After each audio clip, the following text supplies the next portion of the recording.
Hey there, so last week or the week before I posted a video that I was kind of disappointed in my garden. Well, this is what I'm going to do about it. No more messing around. I'm going to try some cover crops. I've never done cover crops before. I got online, I started reading different articles, all these different types of cover crops, and you got to get rid of them in the spring and the timing and all that. And I realized, okay, I'm getting overwhelmed. I'm getting too much information. So we're going to just jump in because I am really good at overthinking and then not doing anything, but I'm not going to do that. So I chose to pick a winter rye and a red annual clover because I called my local extension. I encourage you, call your local extension because they'll have information like for your specific area. But he said that would be a great combo. Make sure your clover is annual. And then at the last minute, I added in a hairy vetch just because I read somewhere that it was really good. So we're going to do a combination of those three things. I got them at True Leaf Market. But right now I'm just prepping my beds. So I thought I would show you what I'm doing, how I started these beds and how I'm prepping them and how we're going to get planted. Okay, so these are the three beds that I am going to do some cover crop. My plan is to keep the grass in the between because then I mow it and then just have the rows that I will maintain. Like I said, I haven't done it before. This is what I'm trying and this is what we're doing. So in the spring, I laid down this weed fabric. Didn't do any digging underneath it. All I did was laid it right on the top of the grass, put some staples in it. I wasn't gonna plant anything, but I figured I had it there. I might as well try some things. So I do have a squash in there and a zucchini. And then I think I had some tomatoes at the other end. They're all done and gone. But that's all I did. So yesterday, or no, actually it was this morning, I did the same thing there and for this row. And this morning I pulled that plastic up. And right now I'm digging that up to get it prepped for adding my cover crop seed. Now I know there's going to be some no-till people, and I tend to be no-till, that are going to say, no, don't dig it. But you know what? This ground is rock hard.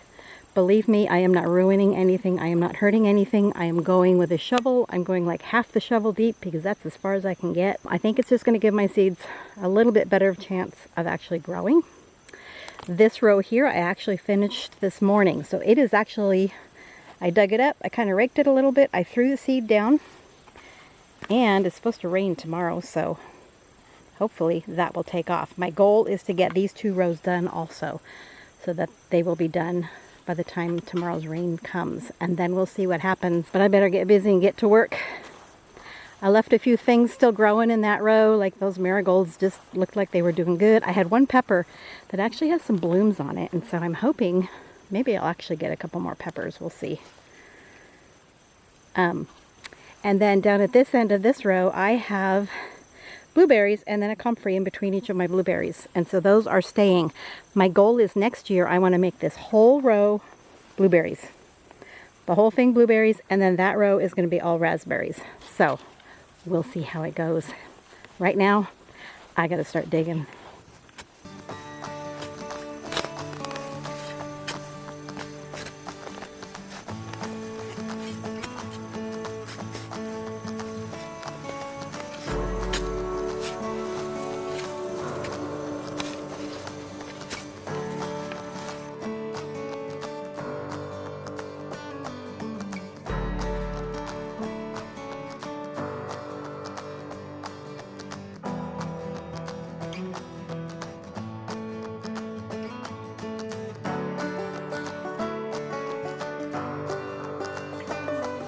Okay, you know what?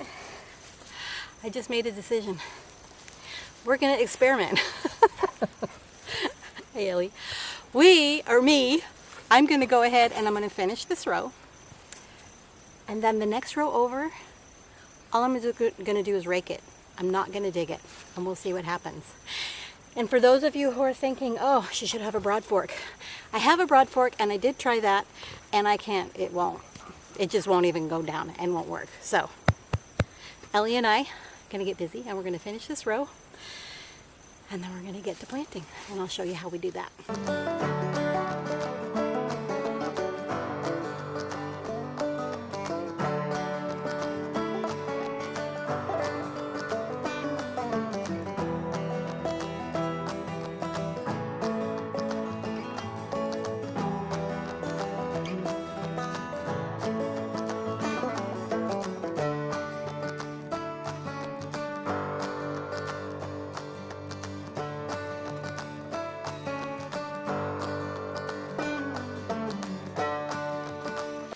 so here I am with my seeds. Again, like I said, I went with True Leaf Market. This is not sponsored by them or anything. I went with Crimson Clover and Hairy Vetch. I purchased a pound of each. And then I also went with Winter Rye.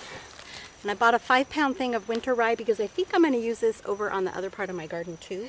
So what I did is I even went and did the math. I'm not going to eyeball it and just throw seeds out. You could do that. It has the amount per square footage that you need to add, and I went with, it gives you a range. Like for instance, the vetch is 1 to 2 pounds per 1,000 square foot. So I figured out my square foot. I went with the lower range just because I'm using all three, and so I combined them. So I went ahead and measured out what I needed. This is the vetch and the clover. I just put them together, and then this is the Winter Rye. So this is what I need for this row. Measured it out so I know it's exactly right. So let me get that done. So first I'm going to do the Winter Rye.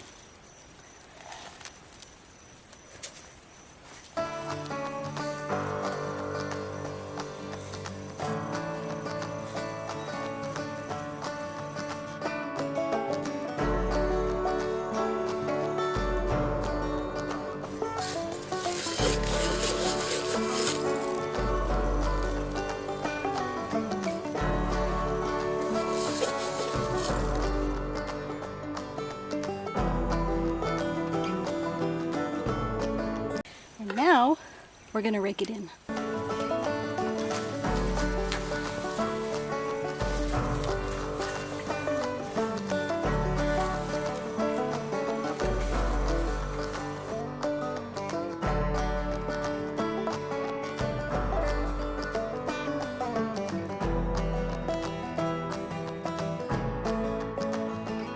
Okay, so this plot is now planted. It's going to rain tomorrow, and I will update it later.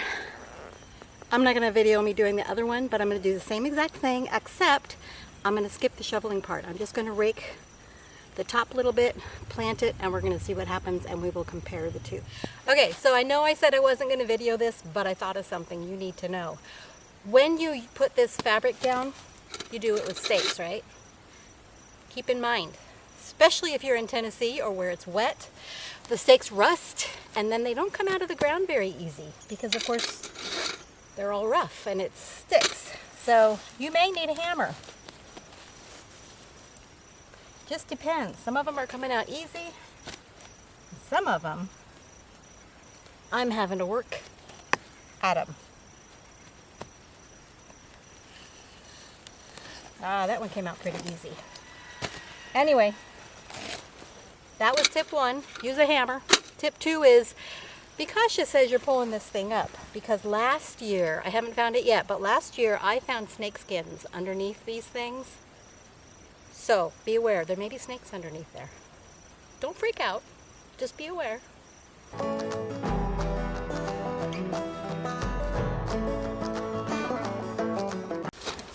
All right, so I got all the staples out. So as I was working my way down, I noticed, remember I showed you that squash and that zucchini? Well, there's actually squash on it and there's zucchini on it. The plant is half dead, but it's growing fruit. So I'm gonna work around them. I'm not gonna dig them up yet because I got far too few squash and zucchini this year. So maybe I'll get one more zucchini out of the season. But right now, I'm gonna just take all of this fabric and I'm gonna roll it up to there because they're coming through a hole and I don't know if I'm going to be able to work it out over my plants. So we're just going to leave it there. But let's see what we got under the fabric, if anything.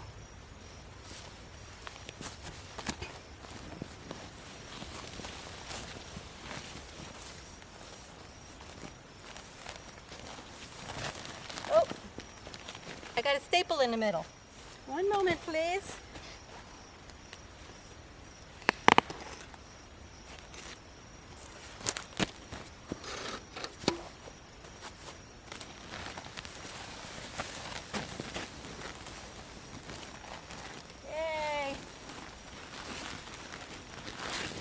Okay, no snake skins, no dead things, just fresh ground ready to be seeded. Okay, so I managed to enlarge the hole and snake these things out of my weed fabric. Look at those pathetic things. I was pulling leaves off as it was growing. I just pulled more off. It's all full of that mildew and stuff. But hey, if that will turn into a usable squash, I'll be happy. And if this will grow and turn into a usable zucchini, I'll be happy.